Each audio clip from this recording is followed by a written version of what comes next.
It was late in the evening, and I was driving down a deserted highway, cutting through a vast, barren landscape. The road stretched out endlessly, and I was doing my best to fight off the boredom. The radio was useless, just static and country music on every station. So I settled for the view outside my window, the darkness of the desert night keeping me company. For hours, the road had been perfectly straight and flat. But finally, I saw something that broke the monotony, a small hill ahead. It wasn't much, but it was enough to make me feel like something was changing. I drove up the hill with no trouble, but as my car descended, something caught my eye in the distance. At first, I couldn't make it out, just a vague figure. But as I got closer, my chest tightened.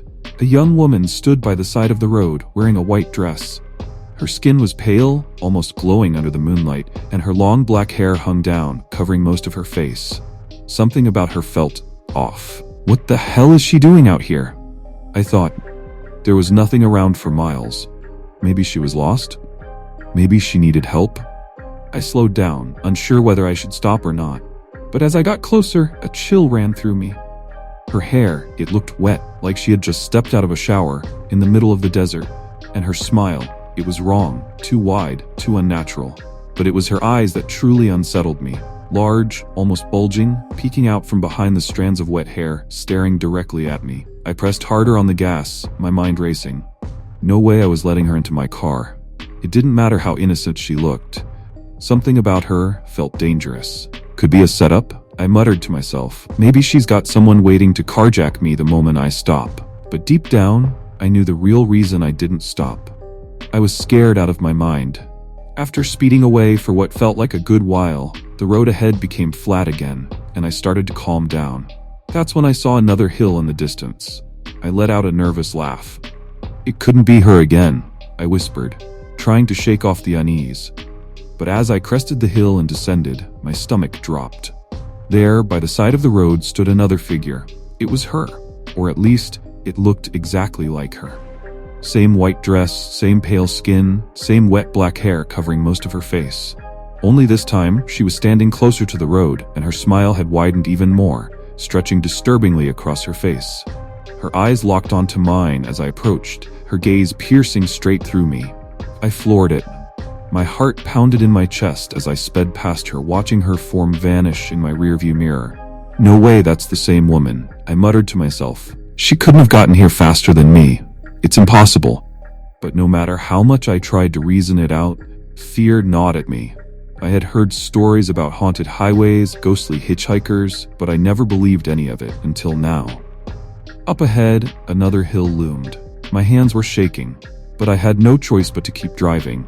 I couldn't turn back. I wasn't about to stop in the middle of nowhere either. My breath grew shallow as I reached the top of the hill. I didn't want to look, didn't want to see what was waiting for me on the other side. But I couldn't help myself. There she was again.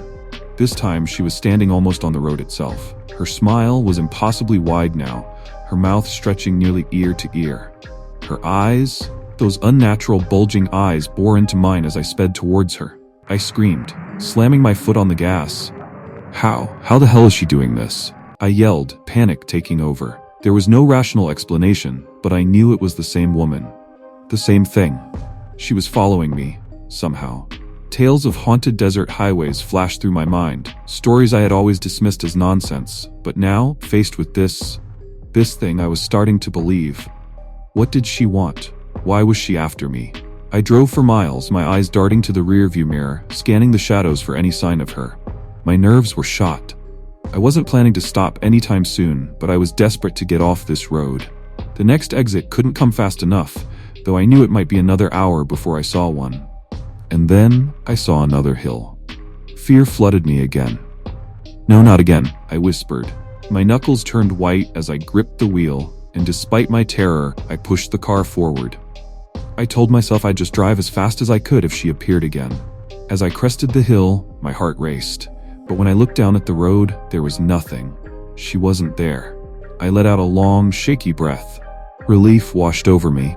Maybe that's it. Maybe she's gone, I said aloud, a nervous smile breaking across my face.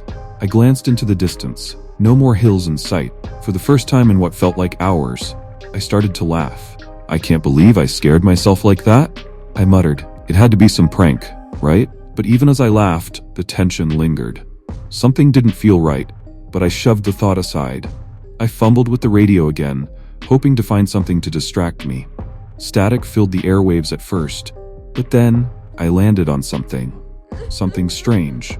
It was the sound of a woman crying. A chill crawled down my spine. I froze, my hands still hovering over the radio dial. The crying grew louder. And then, out of nowhere, I felt it. Porcelain white hands reaching around from the back seat. Cold fingers dug into my face, pulling at my skin. I screamed. The car swerved violently off the road, my hands losing control of the wheel. I careened into the ditch, the car slamming into a rock. The last sound I heard was the blaring of the horn as my vision faded. An hour later, a highway patrol officer arrived at the scene. He found me strapped in my seat, my head twisted unnaturally, facing backward, broken beyond recognition. The officer quickly inspected the rest of the car, thankful to find no one else inside. But then, a noise caught his attention. It was coming from the trunk. When the officer opened it, he was met with a sight that would haunt him forever. A little girl, tied up, sobbing, her hands bound, and her mouth covered with duct tape. As he freed her, she clung tightly to something. A small doll, dressed in white with porcelain skin, a cracked smile, large bulging eyes, and hair as black as night. Stories may end, but the fear remains. Subscribe to uncover more secrets hidden in the darkness. Until we meet again in the world of nightmarish shadows.